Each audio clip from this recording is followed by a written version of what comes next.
Clearly, somebody in this room murdered Lord Smythe, who, at precisely 3:34 this afternoon, was brutally bludgeoned to death with a blunt instrument. I want each of you to tell me your whereabouts at precisely the time that this dastardly deed took place.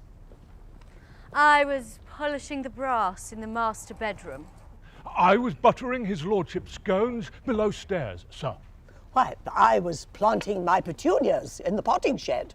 Constable, arrest Lady Smythe.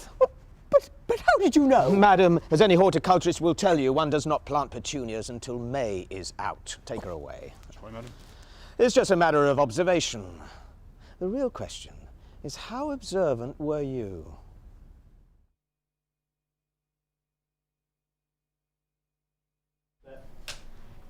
And action. Clearly, somebody in this room murdered Lord Smythe, who, at precisely 3:34 this afternoon, was brutally bludgeoned to death with a blunt instrument. I want each of you to tell me your whereabouts at precisely the time that this dastardly deed took place. I was polishing the brass in the master bedroom. I was buttering his lordship's scones below stairs, sir. Why, I was planting my petunias in the potting shed. Constable, arrest Lady Smythe.